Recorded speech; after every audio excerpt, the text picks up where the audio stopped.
Hello, everyone, and welcome to another episode of Palestine Chronicle TV. With me is my co-editor and managing editor of the Palestine Chronicle, Romana Rubio. Hello, Ramzi. Hi, everybody. Today, we are going to be discussing a very important issue. Let me just see if I can. Yes, we're going to be talking about. We have been talking a lot about the deadly exchange between Israel and the United States. We have been talking about the police brutality. We have been talking about police training, Israeli police training of American, police and so forth. But we haven't really kind of delved deep enough into the subject to talk about, like when did this relationship start, and what is the degree of involvement of Israel in kind of turning America into a secure state. Now, I know that many would argue that the US has always been a security state, which there is so much truth to that. But for a long time, there was this debate that Israel is a client regime for America in the United States.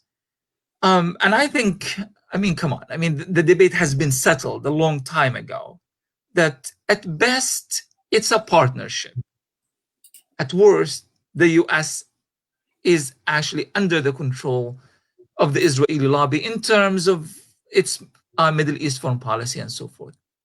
But Israel went a step further than all of this and is now omnipresent in American life, in small towns and localities, at a state level, at a federal level. It's pushing all sorts of anti-BDS laws in state senates and state governments and city councils. So the tentacles of Israel are now, felt on a daily basis in the lives of ordinary Americans. But it goes even further as we see Israel kind of serving as an American model. There is this fascination, infatuation, if you will, that Israel is now becoming the example to follow. I remember there was this interview at the Daily Show with Jon Stewart back in the day in Comedy Central with John McCain, the late John McCain. And John McCain came. I remember there was an interview at the Daily Show with there's something going on with the audio. I don't know what it is. Yeah. Okay, hopefully it's going to work now.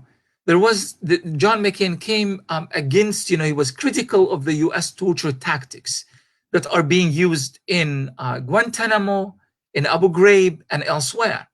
And he said something that really was an absolute shock for me. And that thing that he said received a standing ovation. And even Jon Stewart, the great Jon Stewart, shook his head, nodded his head with agreement that John McCain is onto something there. And what John McCain said was, why can't we be like Israel? Israel does not torture. And, as a Palestinian growing up in a refugee camp in Gaza, whose whole family kind of went through the Israeli system, cousins, neighbors, friends, I know that this is an absolute lie. Israel tortures. In fact, Israeli torture techniques have become a brand. A brand is science that is exported to many parts of the world, and the US is the biggest client of this. So let's start with one. The Palestinians share how Israeli torture tactics were incorporated into the US police manual. Now, when we talk about the Palestinian share, we are going to talk about it in a second here. We're using this as an example. It's just kind of almost like an intro to the torture methods that Israel, initially the CIA, eventually the FBI, incorporated into their manual, and they use readily. Now, let me just show you a picture of what we are talking about here. Hopefully, I'll be able to figure it out. Now, there are several types of Palestinian shares, and they've used that in Abu Ghraib, in particular in Iraq, They've used it in other torture facilities throughout Iraq and Afghanistan and elsewhere. Now, this is one of the examples of the Palestinian chair. This is kind of a bit more common example of the Palestinian chair. Now, the Israeli Supreme Court a while back has decided that, torture is illegal, but under certain circumstances, Israel may resort to some form of torture that is, as long as there is national security justification for it, it's okay. Now, that's where the Israeli torture methods became a form of art. How do they develop methods of torture that are as severe as punching and stomping on a person or cutting a person and so forth, but without coming across that they are actually torturing that person? Another example, which I think even is the more kind of typical example, sorry about the screen looking this way, but this is kind of really more or less the classic Israeli model of the Palestinian chair. Okay, so let's look at how the Americans describe the Palestinian chair. This is Eric Fair. He is an American military contractor in Iraq. He said this, describing the Palestinian chair as used by the CIA in Fallujah. Now, again, we know it's omnipresent, it's everywhere, but this is just what Eric has experienced in Fallujah itself. He says, there was a small chair about 2 feet tall, made of plywood and 2x4s. And it had plastic zip ties used to secure someone's hands underneath. The Palestinian chair was intended to put someone in a crouched position from which they could not recover, and forced all their weight into their thighs and their calves, and they stayed there for as long as an interrogator decided they were going to stay. Now, this is what Haaretz elaborate on this particular quote. They say, the use of Palestinian chair is but one of many examples of ties and seepages between the security practices of Israel and America. Indeed, the CIA explicitly justifies its use of torture in deposition to the Senate Intelligence Committee by citing High Court of Justice rulings. Now, the thing that really is so interesting about this, Romana, is that the Americans have constantly been citing the Israeli torture methods as if there is a clean way of torture. We can actually find a way in which we do not violate, what makes us so special as Americans, and we can actually torture, people because Israel has been using it successfully, and they have clamped down on terrorism and so forth. Speaking of how long does it take, there's a book over here that we just came up with, one of the best books you will find on the torture methods used by Israel against Palestinian prisoners. And we have the testimonies of 20 Palestinian prisoners right here, men and women, talking about the psychological and the physical torture. And some of these prisoners told us, in these chains will be broken, they told us that this torture can last for many, many hours, up to 20 hours or so, according to some of these testimonies. So you can't possibly tell me that someone could be held in that position for 20 hours or more, back and forth, and that person is not being tortured. Most of the people we have spoken with lived with permanent back injuries that can never be healed because of this. The Israelis argue, well, this is really not torture. Well, this is Israeli torture tactic that is being used by the American interrogators everywhere.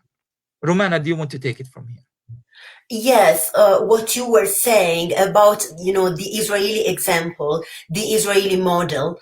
Recently, after the death of the African American man George Floyd on May 25th in Minneapolis, we are hearing oftentimes about this Israeli model, and this Israeli model was actually mentioned by the CIA itself in 2001, in the aftermath of 9/11, the CIA General Counsel report justified the use of torture in that case, mentioning the Israeli model. And I quote here, the Israeli example could serve as a possible basis for arguing regarding terrorist detainees that torture was necessary to prevent imminent, significant physical harm to persons when there is no other available means to prevent the harm.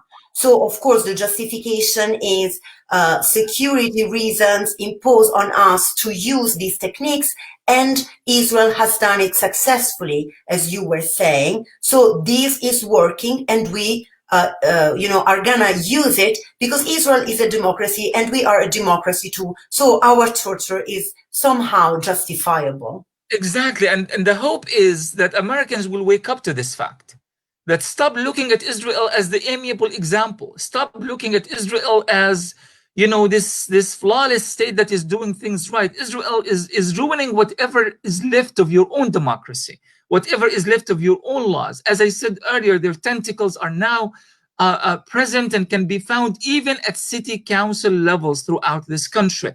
This is what the Israeli rights groups, B'Tselem, describes the CIA interrogation methods, which are taken from Israel.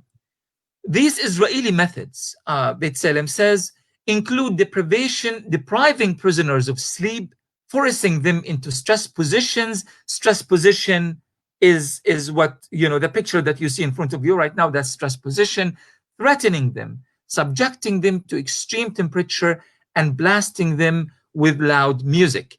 Now, if you may allow me, I will read just a short excerpt here from one of these, the psychological methods that is being described by one Palestinian prisoner, Kifah Subhi Afifi, in the chapter Avenging Sabra and Shatila. So we spoke with Kifah in Lebanon and a few months ago, and this is what she told us about the psychological methods.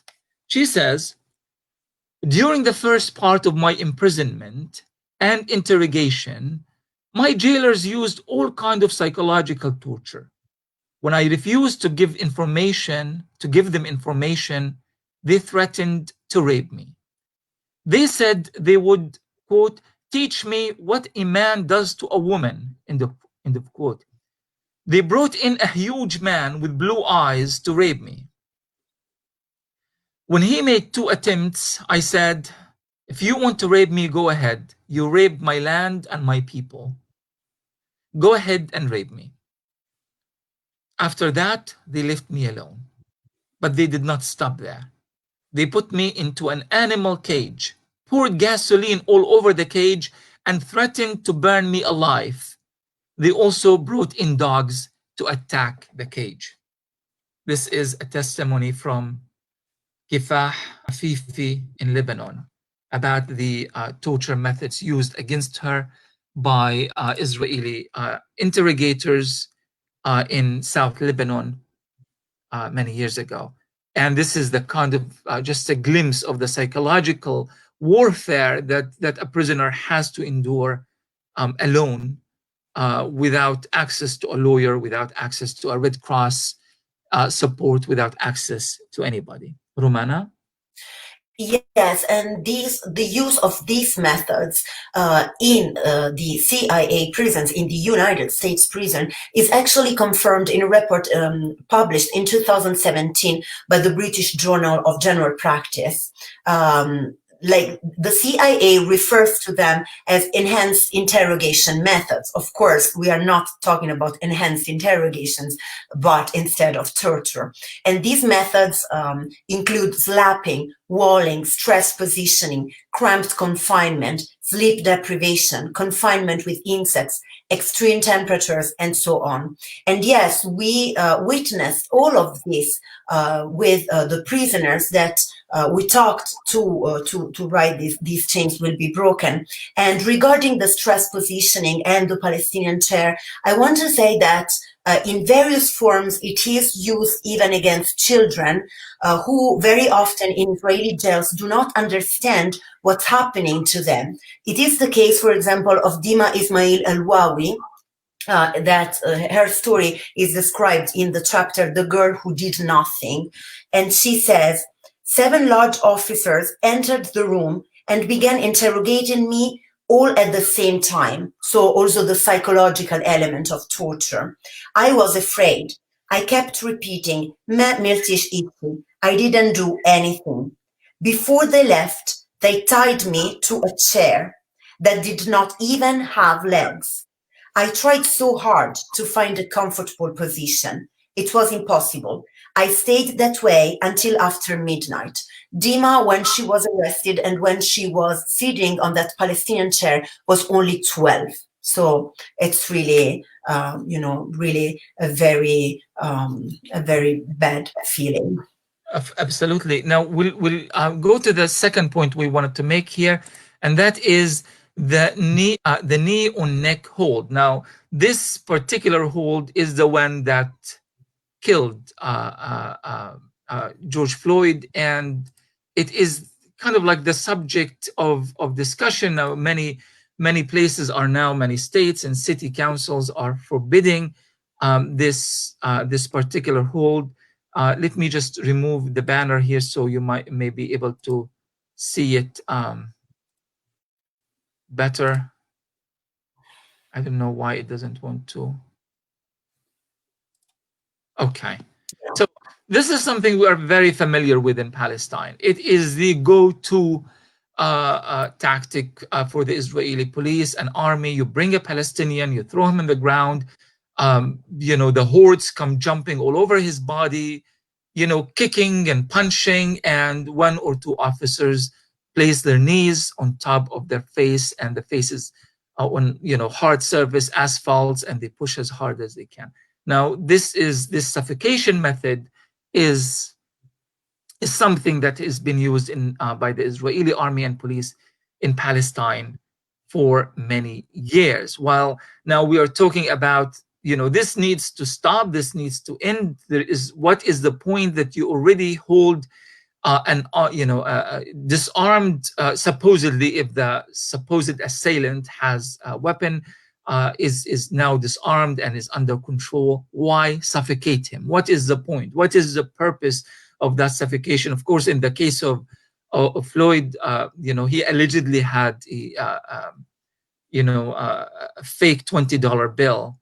Even if that was proven, it's not enough moral or legal justification to suffocate a man to death while he's screaming the name of his dying mother. But it's or dead mother. This is the story in Palestine, though. We see it every single day. Let me put the banner back here.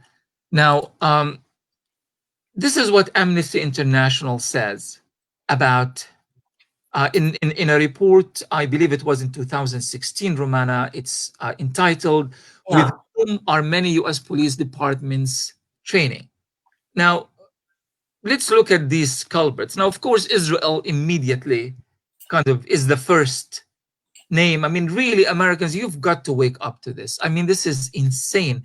I mean, the Anti-Defamation League, ADL, you see the commercials of ADL. Romana, you are in Italy. You don't maybe the American Super Bowls, but during top American sports event, you actually see commercials for ADL as an organization that brings harmony and brings peace and tranquility to American society. Well, let's say what Amnesty International says about the ADL. Many of these trips, now they are talking about the trips taken by American police departments. We're looking here at hundreds of police departments all across the country that are training alongside Israeli military officers. Many of these trips are taxpayers funded, while others are privately funded. Adding that since 2002, the Anti-Defamation League, ADL, the American Jewish Committee's Project Interchange, and the Jewish Institute for National Security Affairs, JINSA, have paid for police chiefs, assistant chiefs, and captains to train in Israel and the occupied Palestinian territories. So American officers go to occupied Palestine to train at the hands of the torturers and the occupiers of Palestinians so that they would come back with this experience and apply it to the likes of George Floyd. We are seeing the oppressors, this is again Amnesty International, we are seeing the oppressors united with their training, their same techniques between the Black Lives Matter community and the Palestinian community and other communities across the world. We need to unite to fight against these systems. The rights group also said Baltimore and other police departments should find partners that will train on de-escalation techniques, how to handle mentally challenged or ill citizens, on the constitutional rights of citizens concerning filming, and how to appropriately respond using non-violent protests to express their opinion. Israel is not such a partner. I repeat, Israel is not such a partner. Now, that's kind of interesting thing, the reference to the mentally ill prisoners, or how to deal with people who are have mental disability. Now we have a situation that just happened in Jerusalem, in Al-Quds, only a few days ago. Rumana, tell us a little bit more about that. Yes, from the 5 days after the killing of George Floyd in Minneapolis, Minnesota, in the streets of Jerusalem, of the old city of Jerusalem, maybe the holiest part of the town, of course, an autistic man of only 32 years old, Iyad al-Halak, was killed by the Israeli police in circumstances that were really unclear in the beginning. They tried in any way possible to say that he was carrying a gun, and then that he was carrying a toy gun, and then that he didn't halt to the stop of the Israeli police, so it created a dangerous situations for police officers. What we knew later, due to the testimony of his teacher, is that first of, and his family, is that first of all, Iyad al-Halak was 32, but he had the mind of an 8-year-old child. His mom actually said a 3-year-old child. And we know that he couldn't make eye contact with people simply because he was affected by autism. And we know that the policeman had all the time to learn that Iyad was autistic, because his teacher kept crying and telling him, begging him, please spare his life. Just to stop you there for a second, Romana. I mean, they shot him, and he was running wounded, and he found this kind of a roofless trash collection room. Exactly. When the teacher came and she stood between him and the soldiers as he was bleeding, and he was screaming, and she told him, I am his teacher, he is autistic. And they kind of listened to her for several minutes. Yet approached him and they fired 3 bullets. Exactly. Midsection. We have our editorial for this week is dedicated to the story. I'm gonna link to it. And if you please, share it with our readers, and please spread the word on this story, because we go into details of what actually happened. So this is, the George Floyd story is in Palestine. It happens every single day. And yet, Yeah, and Sure. as you were saying, US citizens, but also other countries' citizens should start worrying about the fact that their governments openly speak about an Israeli model, because the one that we just described is exactly the Israeli model. So I think, citizens from all over the world should start worrying when their governments speak about the Israeli example and the Israeli You model, know, because the Romana, from my travels in Europe, yeah, and oh yes, of course, in Africa, I should have mentioned that. I was in Kenya recently, yeah, uh, and I see this kind of fascination by the Israeli model is now penetrating, the political elites ranks in Kenya and other African countries. So Israel is now exporting its technology of death. Is what it is. It's not security. Security is a euphemism for something else. It's the technology of death is now being used at the European shores to stop poor refugees from crossing, is being absolutely. against refugees throughout Africa, is being used against political dissidents in Africa, and of course is being used throughout at the Mexican border, the US-Mexico border. It's being used against dissidents in Brazil and other South American countries. So you need to wake up to this. You need to wake up to the fact that Israel, this goes beyond Gaza, it goes beyond Palestine. Gaza is a field of experimentation. Israel experiments its technology of death and it sells them to your governments, to your states, to your city councils, and so forth. And this needs to end, and you need to take a stance. If you don't take a stance for the sake of Gaza, and you should, and Palestine, and you should, at least take a stance for your own community, where the brutal, deathly tactics used by Israel against Palestinians are now being used against your own people, your own neighbors, your own friends. If we just jump quickly to the yes, there is this thing, Romana, I wanted to talk about the Minnesota police officers. Uh, If you could mention something. Yes, from a report which was published in the Morning Star, we know that actually the Minnesota officers took part in a conference in Chicago where they learned, like I quote here, there they learned the violent techniques used by Israeli forces as they terrorize the occupied Palestinian terrorists under the guise of security operations. Of course, we cannot be sure that the agents that were directly involved in the killing of George Floyd were participating in that conference, but it's actually important that that same U.S. Police Department took part in that conference. And there are other examples of crowd control methods that were created, elaborated, manufactured in the U.S., and then they were taken to other countries. And it's, for example, the case of the skunk, which is this foul-smelling liquid, which was Oh, designed and just to let you know about the skunk, I have smelled the skunk 1,000 times growing up in Gaza in the refugee camps, and I am telling you, it's not about a foul smell. It goes beyond that. I mean, especially when it's mixed with the tear gas, and Israel of had a course.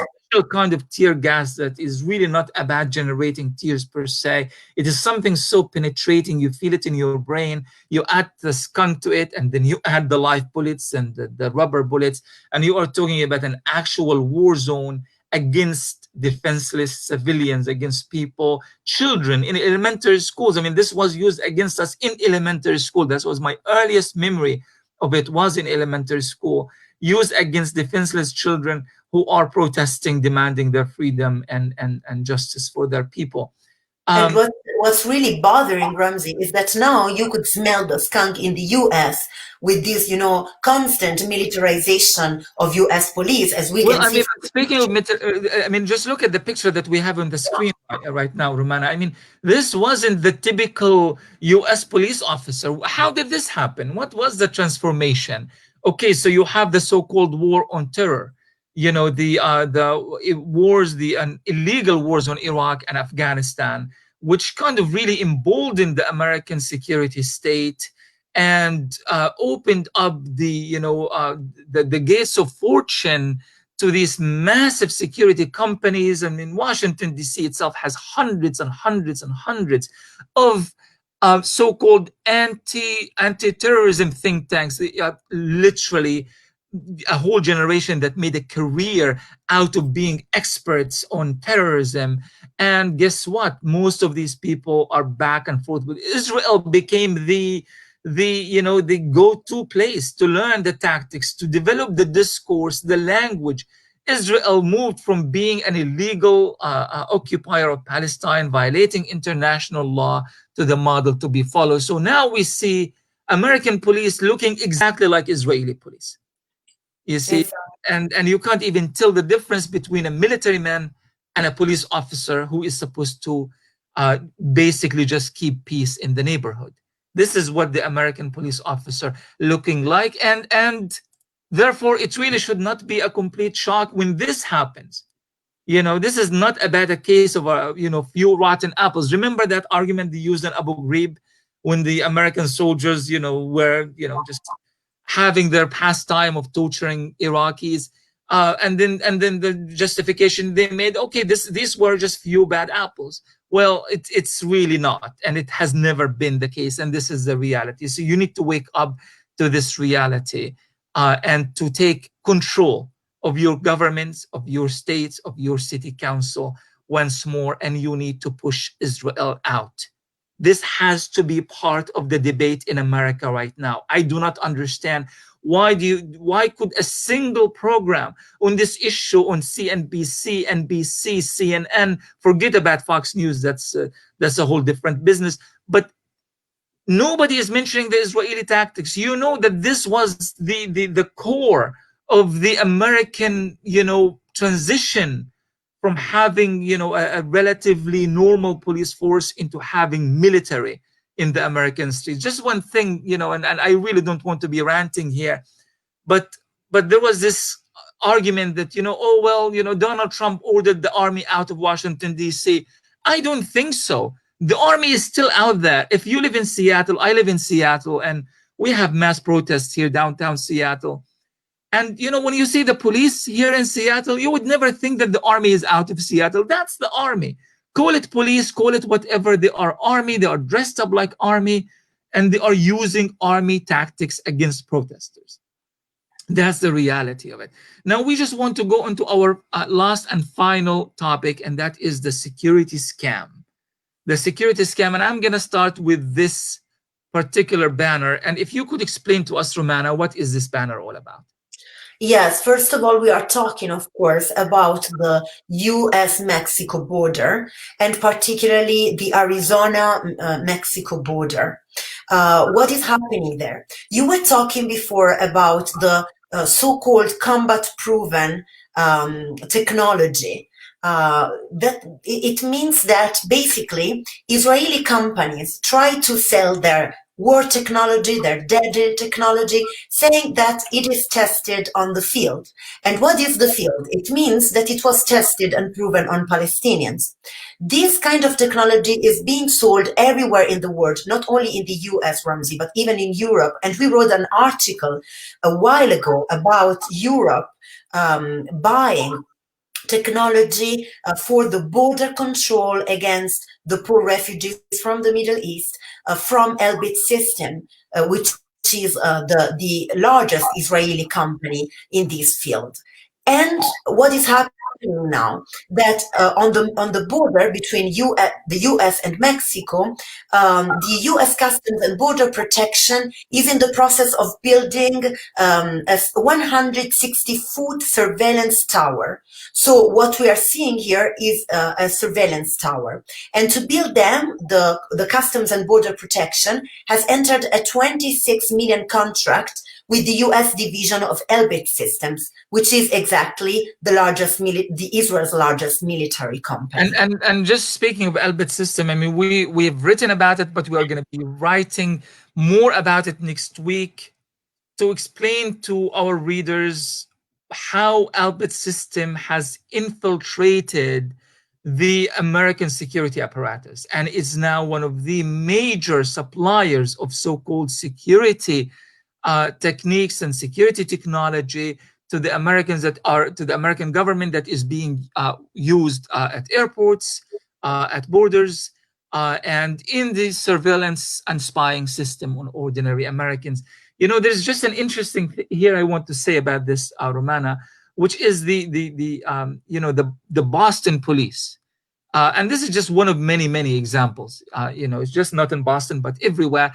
But the Boston police were actually trained at a Ben Gurion airport at the Ben Gurion airport in Tel Aviv.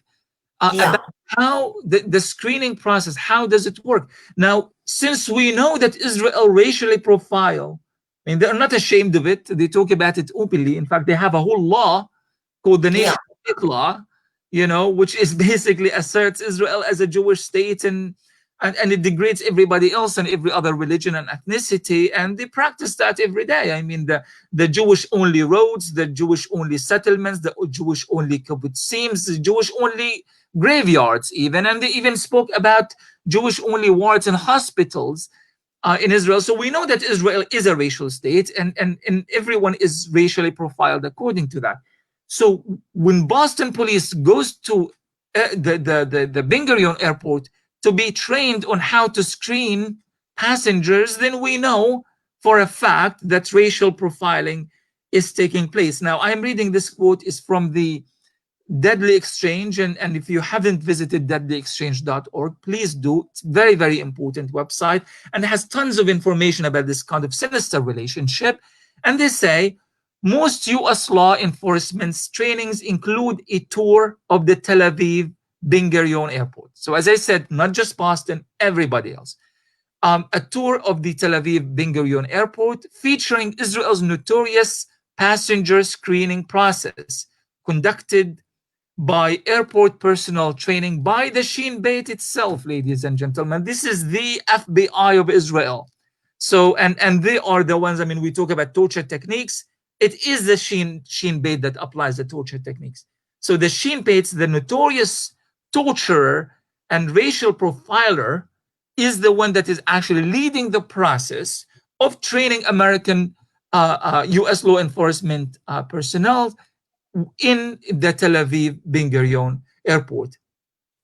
And of course, as Deadly Exchange says, and the core of Israel's airport security is systematic racial profiling. Systematic racial profiling. So this is what you are getting. This is what you are getting, America. This is what you, if you do not stop this kind of context with Israel, if you do not, chase them out, these companies, you don't ditch Elbit and these other so-called security companies, this is what you are getting. This is coming to a neighborhood near you, right there. And that's already happening. Our brothers and sisters in various Native American communities in America, they are being used now, they are being watched the same way Israel on the left is watching Palestinians, right? This is coming to you. We know that this is already there. That's Guantanamo right there. There's a Palestinian teenager who's just look at it, really just marvel at this photo, Romana. Just look at this. A teenager who is being attacked by all of these men, just the hate and the anger in their face. And the thing that's even more interesting, that they know, I mean, they are not masks. We know who they are. Anyone can do some simple research when we can give their names and addresses, but they know that there is no accountability.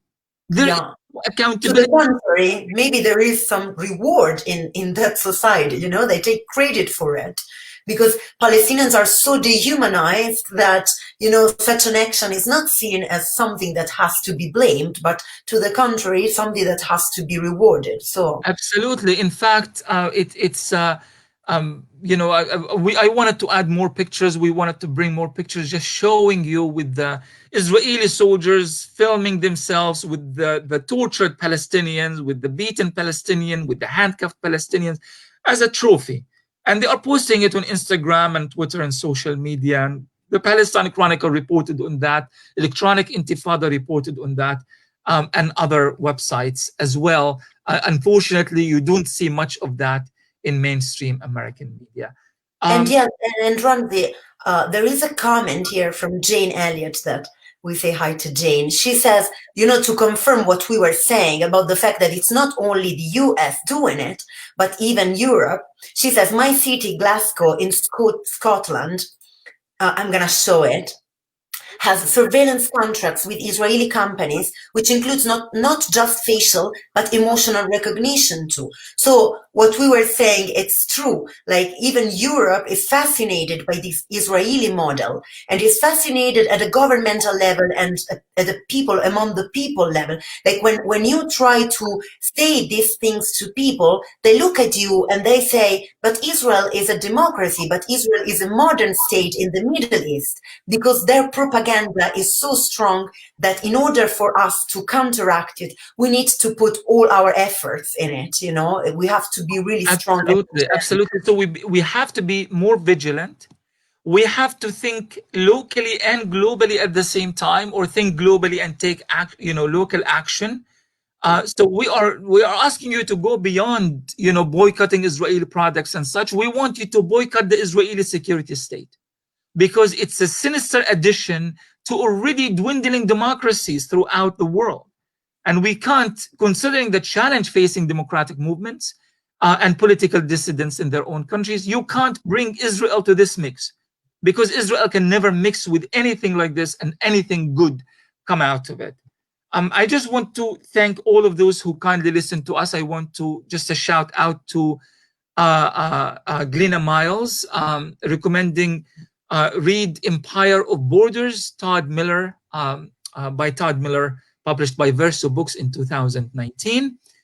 To all of our friends who are constantly helping us, sharing our content, giving alternative media a fair fighting chance, and allowing us to do what we are doing. Really, without you guys, none of this is possible. We don't have the backing of a big corporation or a rich sheikh anywhere. We are just on our own, and only your support is makes us operate on a daily basis. And I'm not just talking about your donations. I'm also talking about the fact that we know that you are there for us. You listen, you engage, you share our content, you participate in our conversations. So thank you very, very much for that. And just one last thing, please do me a huge favor and do Palestinian prisoners a favor by obtaining this book. Please do. It is very important that we go from educating ourselves to educating others. These chains will be broken is not, it has my name there, Khaled Jarrar, Richard Falk, but in reality, it is not my book. It's the book of Palestinian prisoners, written by Palestinian prisoners. We are merely a platform conveying and carrying their voices. They are strong, they are resilient, they are articulate, they don't need me. They don't need anybody to tell their own stories. They are able of telling their own stories, but much of what we have actually discussed today is discussed in this book in more details. So please do obtain these chains will be broken. We are going to be dedicating a whole episode reading from it, and we are going to be asking some of you to actually participate and help us in the reading from that book. But that is for a future episode. Thank you very much, guys, for listening to us. Romana, one last word before we finish. I want to thank everybody, and I think these weeks are crucial because in Palestine the situation is evolving rapidly in the sense that the annexation is happening, and there is the danger that these violent techniques that we talked about can be used and can be applied, of course, against Palestinians in the West Bank who are protesting. We saw that the Palestinian Authority response is not as strong as we could hope.